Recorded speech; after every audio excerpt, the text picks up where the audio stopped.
Welcome to a James Bell Associates podcast series on pathways to child welfare careers.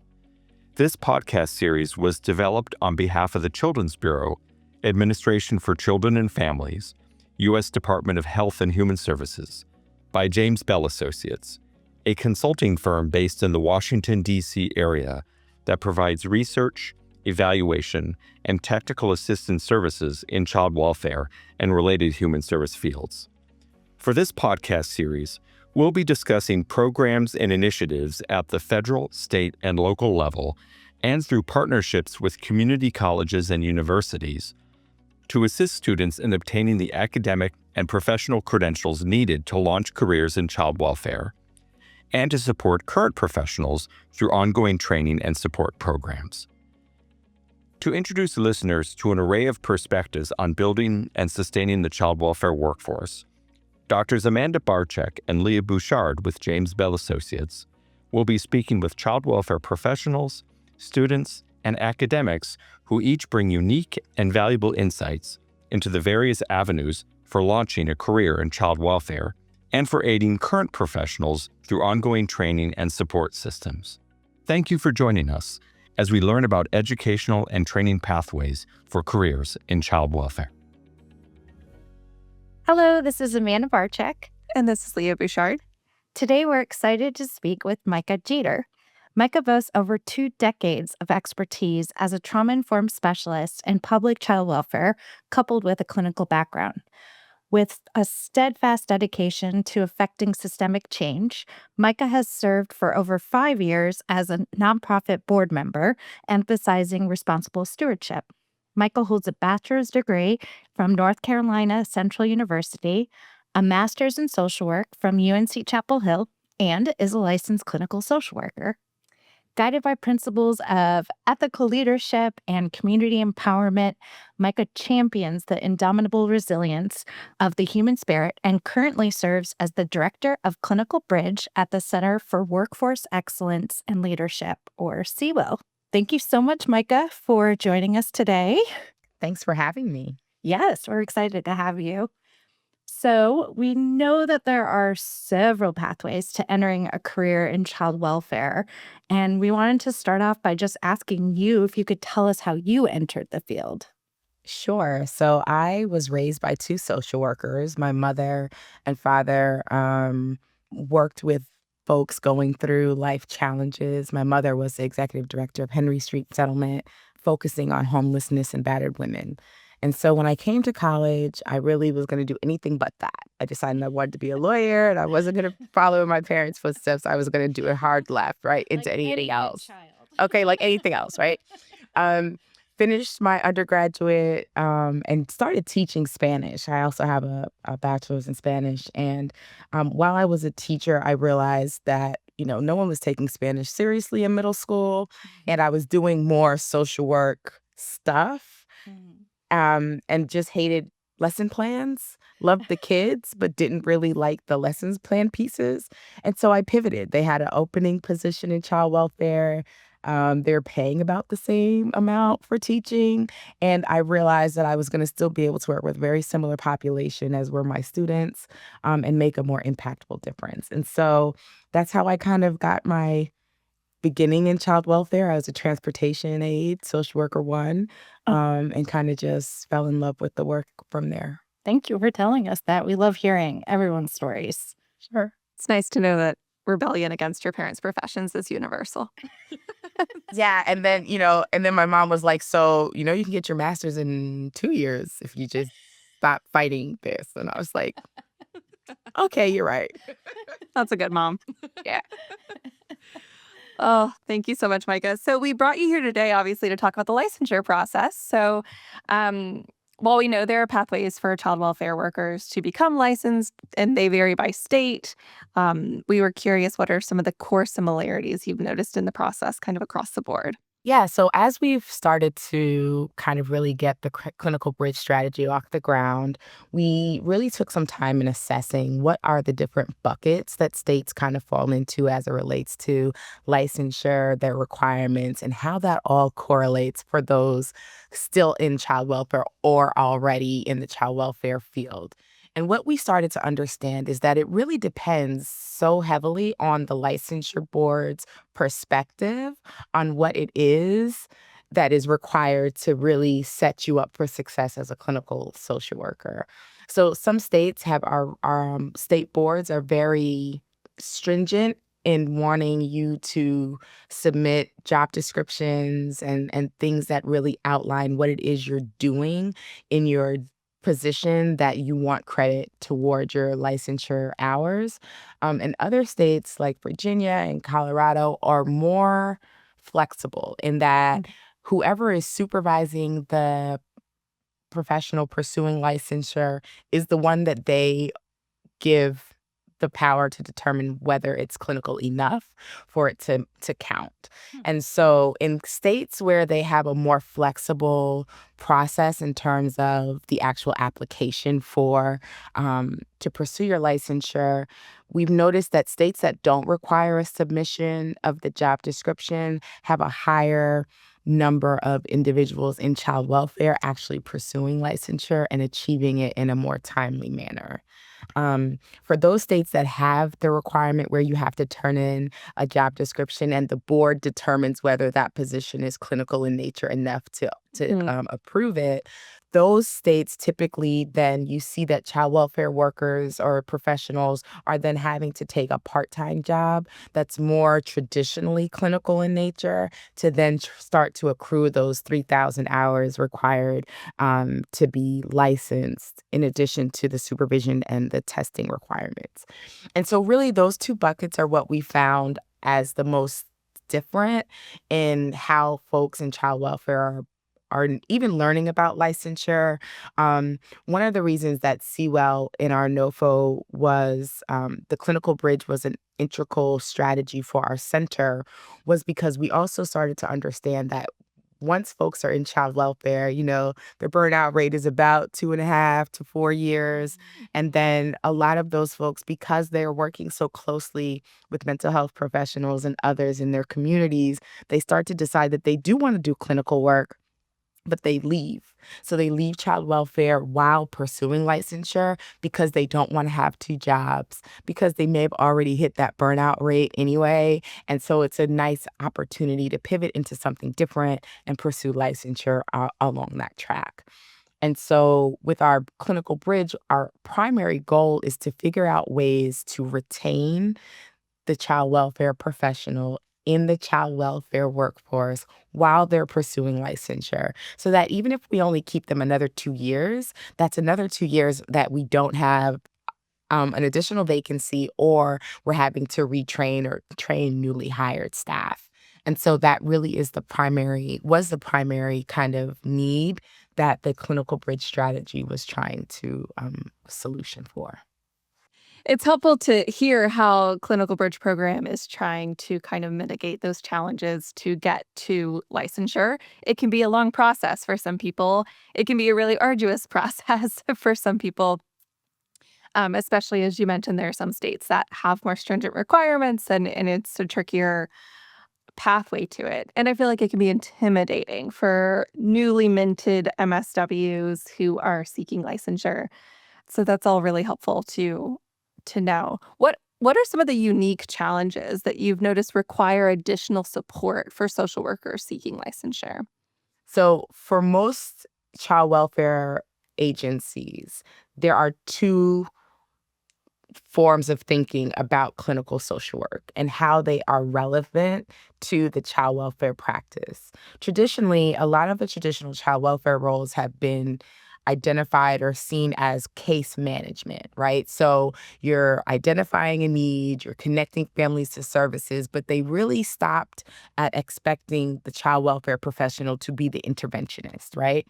And so as the profession has expanded and we started to understand more about trauma and family dynamics and how they are so intricately connected to the recidivism of child welfare reports and substantiations and then removals, as a professional body, we started to now better understand that having a trauma-informed lens, regardless of your licensure status, improves the outcomes for children and families.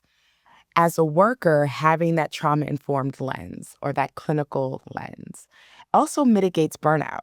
It allows the professional to better assess and internalize and separate the things that they're interacting with all the time in their professional space without it having a negative impact on their own personal life and their own functioning. And so for some of the jurisdictions we plan to be working with, the work of Clinical Bridge will start with the directors and the boards of commissioners and those that have decision-making power around defining the need for that clinical lens and seeing the value in it on that level. Once we have buy-in and understanding, right, from those that run the child welfare organizations, then we can move to then help to maybe have dialogue and conversations with the licensure boards. How do we move the needle so the hurdles are smaller for those in child welfare and that they understand the critical need of the child welfare workforce to retain these workers while they're pursuing licensure?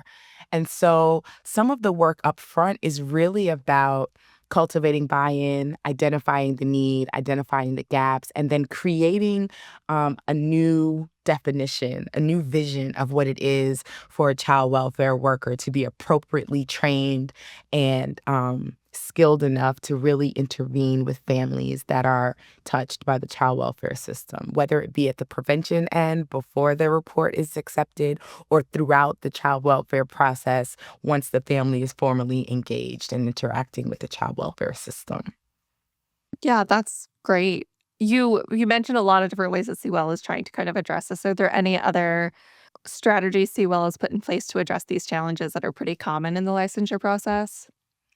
So we are working we just started working with our first site, and we're still very much in the um, fact gathering, identifying who the players are, the decision makers, those that are really the ones we need to bring along with us. One of the things that we did at CWEL after the first of the year was we pivoted to creating a work group, a local work group of consultants that will help guide and build out the strategy. Initially, it was going to be myself and one additional staff member, and then we were going to be doing a lot of traveling back and forth. And as we started to get into the work, we realized that we really needed local people that were intimately informed with the specifics of their state and in those counties to inform how we best build out this strategy. So we have originally identified 3 possible tracks for building a clinical bridge. One was to leverage already vacant positions. As you know, there are a lot of vacant positions across the country in child welfare, but getting and making the pitch to the directors of the organizations to leverage those vacant positions differently, particularly in those states that require the job descriptions to be approved by the licensure board, and to create new clinically focused positions so that if you have someone that's a traditional investigator or assessor or a traditional foster care worker and they come to you and say, hey, I've been with the organization for 5 years and I really want to get my license, that you have a position that they could possibly transfer to and then move that job description, take it with them when they apply to the board, and retain them in your workforce and allow them their 40-hour regular work week hours to count toward their licensure hours that they need to acquire and accrue. We also know that because of the high secondary trauma exposure to staff, having them need a second job to pursue this endeavor is just going to burn them out quicker, right? Their well-being is going to decrease exponentially because not only are they dealing with the day-to-day reality and responsibilities of being a child welfare worker or professional, now they have to then get off of work and then go do a different job instead of resting, resetting, and coming back refreshed for the next day. And so that's one of our solutions that we anticipate some jurisdictions will leverage in building out their clinical bridge pathway.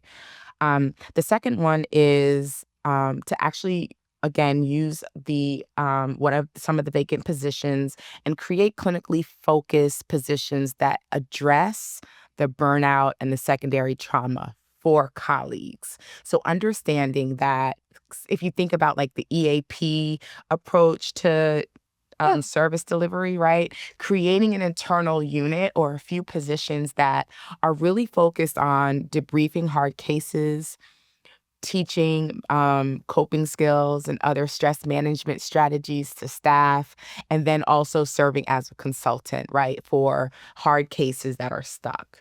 Creating those kind of positions with the diagnostic, intervention, and assessment responsibilities, but focused on staff retention, staff safety, staff well-being, then you're offering, again, another career path that helps to lead to retention. And both of those strategies, the one that I mentioned earlier about allowing creating positions that are clinically focused, those would be more family and child facing, where the second option would be more staff facing.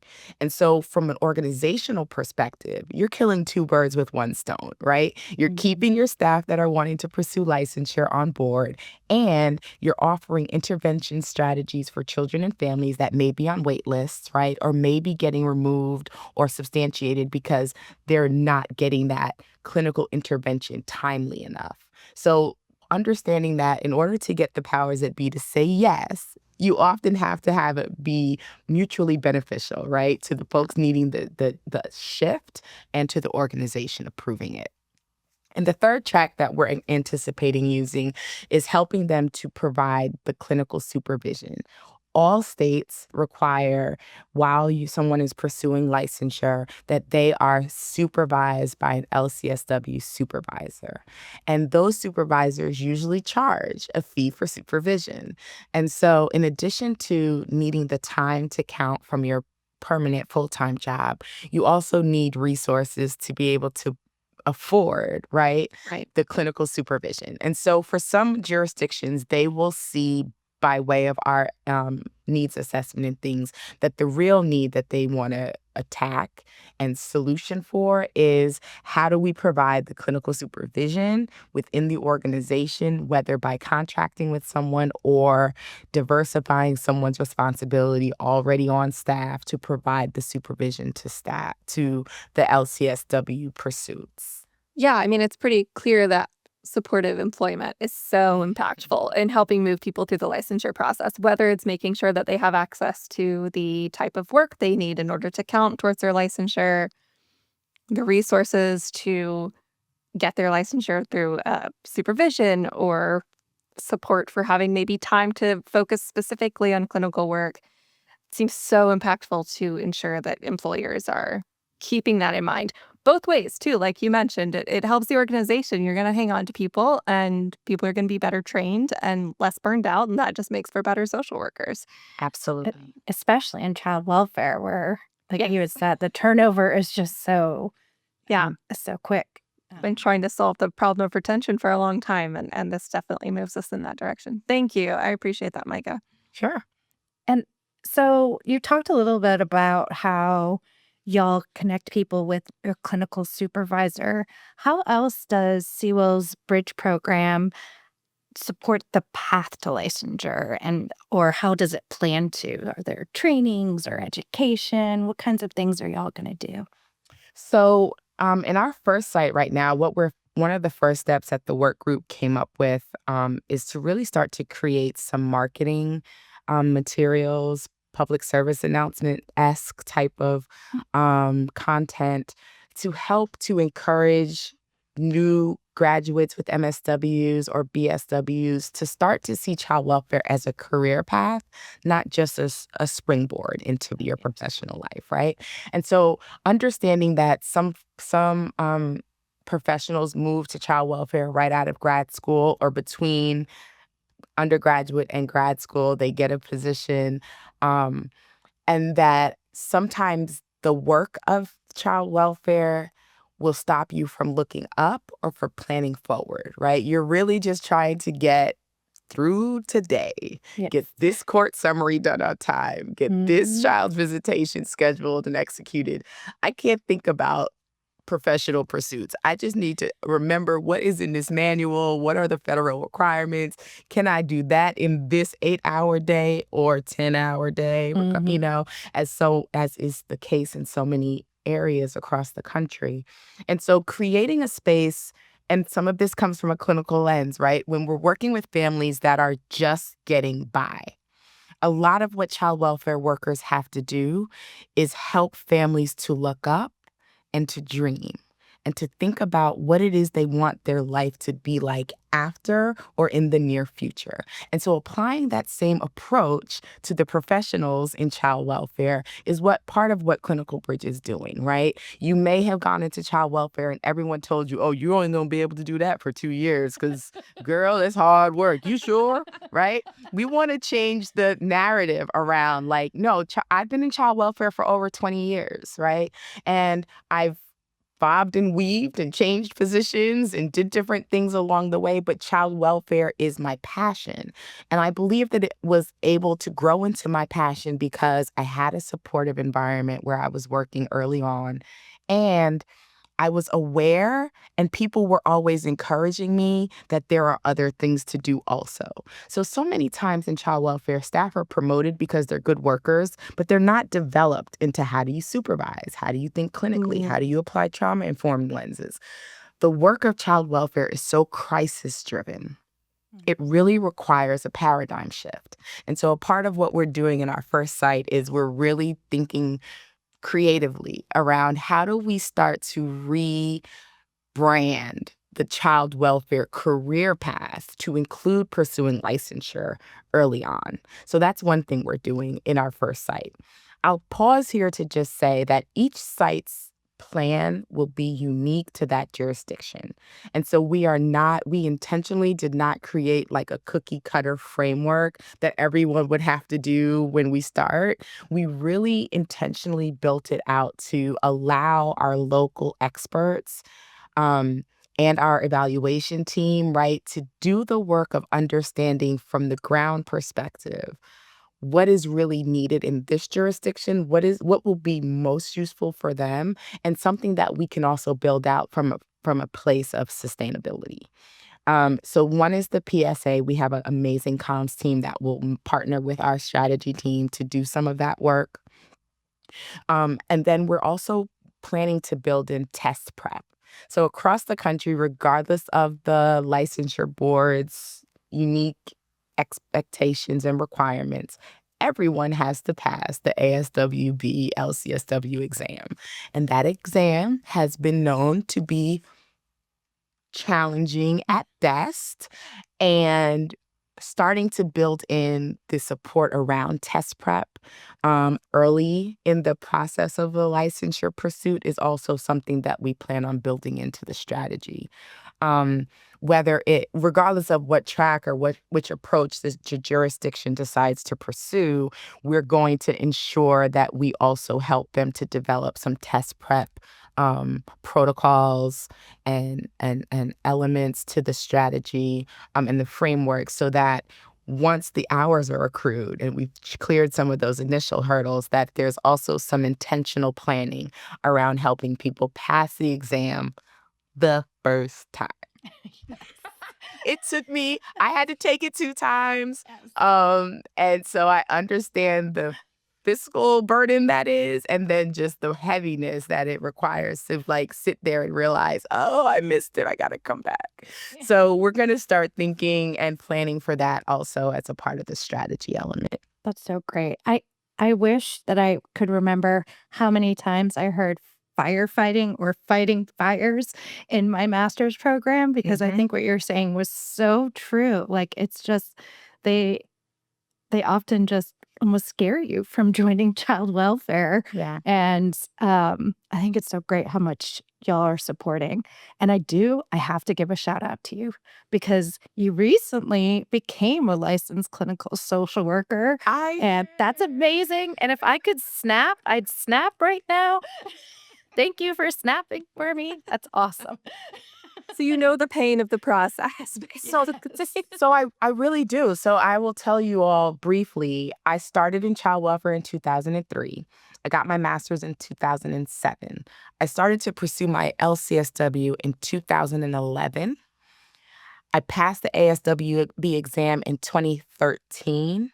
And just now, June of 2025, I finally have my LCSW. And that has everything to do with some of the challenges we've already discussed, right? Mm-hmm. The other piece is I was getting promoted. So by 2013, 2014, I was a program manager. I was a supervisor, then a program manager, then a state director. The board didn't see any of those administrative roles as clinical. And so they were like, yeah, you're doing good work, but what clinical stuff is you gonna do? And so that required, again, for me to stop. So there were a lot of start and stops along my professional career because, you know, as you start to run programs and supervise units and really get into the core work that is so critical for the families that we serve, for me and for a lot of folks that I worked with at the time, it was hard to balance the desire to do something for myself professionally with what was needed for the work, for the day-to-day, right? And so having it now feels like a huge accomplishment. But I will also say that along the way, since 2011, I was being trained and I was given the clinical lens that I was applying throughout my professional career. And I believe that that also contributed to me being offered opportunities for promotion and for leadership. Because of the clinical lenses that I learned through my pursuit of the licensure process, I started to see families more clearly. I started to understand there were some root causes that Right. before I was glazing over as they don't care, they didn't listen, right? And the power and the policing that child welfare used to be was so prevalent in how I and those I worked with approached the work. I'm so grateful that so much has changed in the profession to where we are able to see that families are resilient, that generational patterns are things that often lead, right, to your getting reported, and that most cases you parent the way you were parented, right? And so understanding that you don't need to villainize families that come to your attention in child welfare, but that you can help them to see and expose them to different opportunities, different ways of parenting, different ways of disciplining that then allow them to often, in my words, others may not use this, break the generational structure that they were used to, right? Right. A lot of us, I was born in the 70s, so physical punishment was a normal thing. Now, not so much, right? And it's typically a problem. But understanding that there are ways to empower families to create a different now for themselves that will inform the future generations to come. And that's really the most powerful thing I think about being in child welfare is the resilience building and the hope that we're able to give families despite some of the worst days of their lives. That's so great. Thank you so much. Yeah, that's incredible.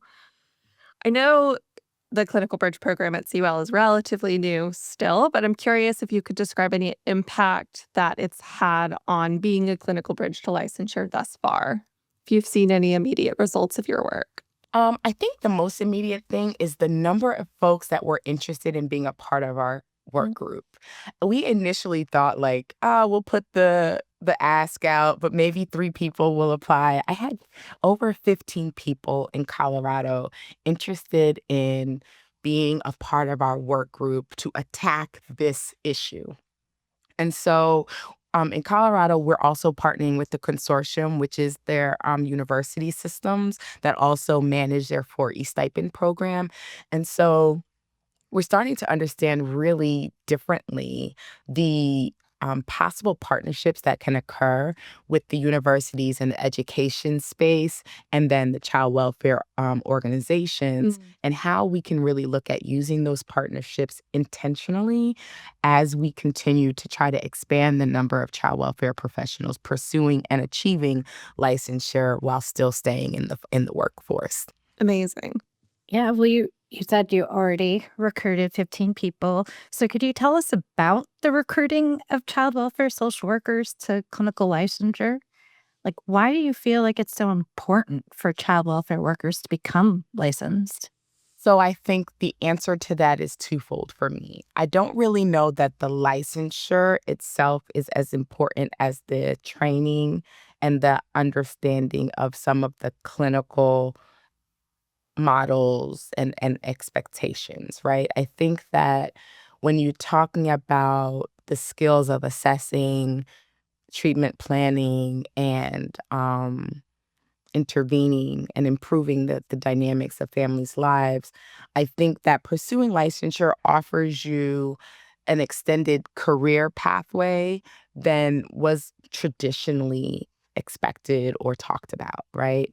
In a lot of the MSW schools across the country, when I got my MSW in 2007, there was a families and children's concentration, there was a macro concentration, and then there was a clinical concentration. And they really separated it and required you to choose one, and that was something you had to commit to. And so I think that what's happening now is some of the family and children course focus has fallen away, and now most schools of social work are only offering clinical or macro. And so what that's done, in my opinion, and I'm not an expert, this is just me speaking for me, is that it's stopped people for seeing the mutual interconnection that is with family, children, clinical. I think with anyone even focusing on geriatrics or gerontology or servicing old folks, having a clinical lens and understanding how life changes impact how you show up, change what you need from day to day, and having someone to partner with to help give you opportunities and different ideas um, only sharpens your toolkit, only increases the things that you have to reach for to be better and to get through, right, whatever you're going through at the time. And so I think for me, the reason why clinical licensure, the bridge to clinical licensure is so important is because without it, you get stuck, I think, in that policing state of mind, right? Of one thing must be right. This is only one way to do it. You've got to do it this way or you're maltreating your children. And being able to apply some of the clinical skill sets to the work allows staff, child welfare professionals to see families, their more human side, and to offer them grace and tend to apply creativity to the solutions that will allow their families to remain whole and safe in the process.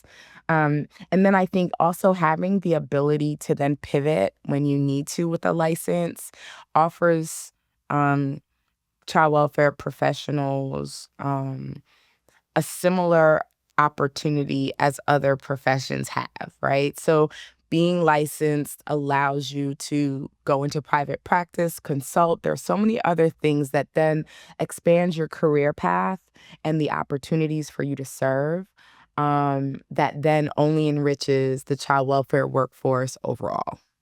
I hope that makes sense. No, it does make sense. Um, and and again, you've been successful at this, but what, if any, barriers to recruiting social workers to participate in clinical licensure programs like CWELs? Yeah, I think the barrier right now is going to be the many hurdles and how hard it seems, right? You all had mentioned earlier that when you started in child welfare, that people would say to you like, "Oh my God, are you sure? Like that's terrible. You're not don't do it. Do anything but that, right?" And so I think some of that is still very much alive in our academic institutions. They see child welfare as kind of the thing you do when nothing else is available, instead of seeing it as a premier option for a career path that is fulfilling and impactful and life-changing for all those involved. I think that's one barrier. I think the second is depending on where you live, it really is a burden. There are so many steps there. You got to pay for your application, then you got to pay for your supervision, then you got to pay for your trainings because you need 40 continuing education credits per every 2 years, right? And so And I think that's probably similar to other professions that require licensure. But I think when you take the child welfare experience and isolate it and compare it to school social work, hospital social work, nonprofit kind of social work, the child welfare professional experience is so unique. It is so, it calls and pulls on a child welfare professional in so many directions. It's emotional, psychological, physically draining, and you can leave your workday spent in a way that I think is very different than being spent in other child social work kind of fields. And so I think that when we're advocating and starting to advocate for child welfare professionals to really lean into the licensure process, we are also going to have to ask the licensing boards and the organizations writ large to consider the unique elements that the work requires before holding child welfare staff accountable to everything else. And so it's not to say that they deserve a carve out, although maybe that is what I'm saying. Might be what I'm saying. But like you can't apply the same expectations and think that it's fair if a school social worker's day is so different than a child welfare worker's day, and understanding that there needs to maybe be some considerations given to those distinctions. And so and then I think just also marketing licensure as an intricate, intersecting pathway, not a standalone, is also going to be a real critical piece. When I left my master's program, I was macro focused, and I did not want to be nobody's therapist. There was just like, no, I don't want to do that. Right. I'm going to stay in child welfare, but that has nothing to do with clinical.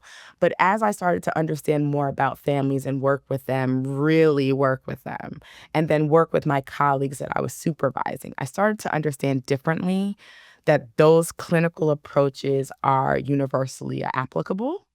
And whether you're licensed or not, understanding more about how the brain works, how emotion regulation impacts family dynamics, and all of these things will help you to create a better plan for families and also allow you to partner with them in a more intentional and balanced way than we used to do in the past.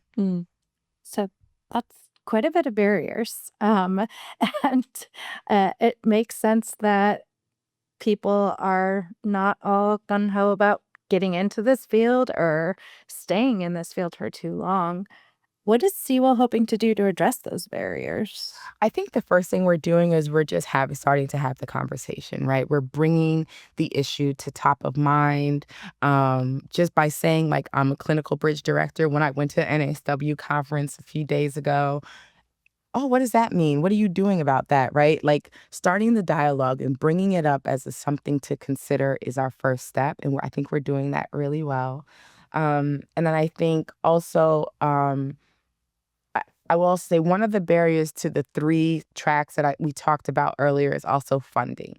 And so part of what the strategy will also do will start to map out possible funding streams and resources to then stand up these positions that we talked about, and to help jurisdictions see that maybe some of your FFPSA funding could be leveraged as training and pulled down to support some of these things.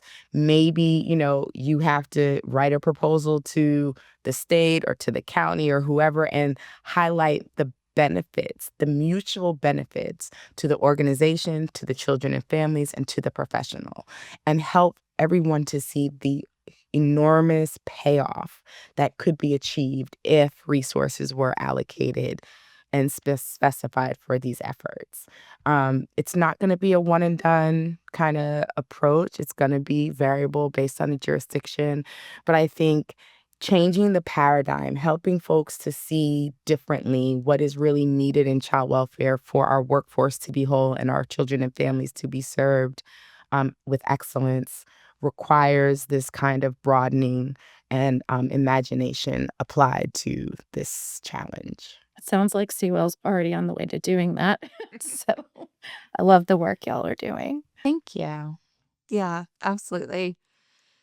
Well, Myca, you are an LCSW, so I'm sure you're familiar with the miracle question, which is my last one for you today. So, in a perfect world, if you were to wake up tomorrow and everything were exactly as it should be, what would the licensure process look like for child welfare workers? I think it would be a process that was explained and identified early on as folks were pursuing their education in social work. It would also be one that feels attainable instead of impossible. And I think a lot of that, again, is in marketing and how things are explained.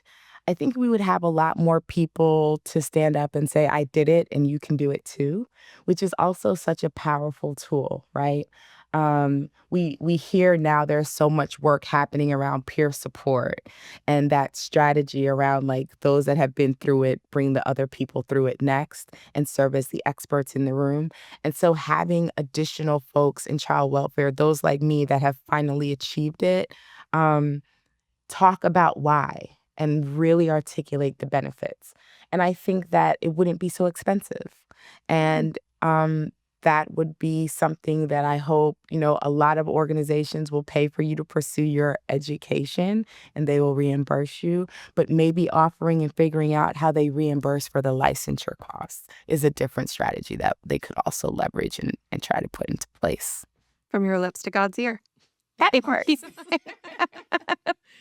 Perfect. Thank you so much. It's been such a joy to talk with you and to learn more about the cool work that CWEL is doing. Thank you guys for having me. It's been a blast. Absolutely. And to everyone who joined us for today's podcast, thank you so much for listening. Remember to stay tuned for our upcoming episodes in which we'll continue to bring you information about the pathways to build and sustain productive and rewarding careers in child welfare. If you enjoy our podcast episodes, please share them with your colleagues and others who may find them relevant and useful. We're your hosts, Amanda Barczyk and Leah Bouchard, and this has been a James Bell Associates podcast. This podcast series was produced and distributed by James Bell Associates on behalf of the Children's Bureau, Administration for Children and Families, U.S. Department of Health and Human Services, under contract number HHS P 233-201-500-133I. The opinions and ideas expressed in the podcasts are those of the panelists and do not necessarily represent the official views, policies, or positions of the Children's Bureau, the Administration for Children and Families, or the U.S. Department of Health and Human Services.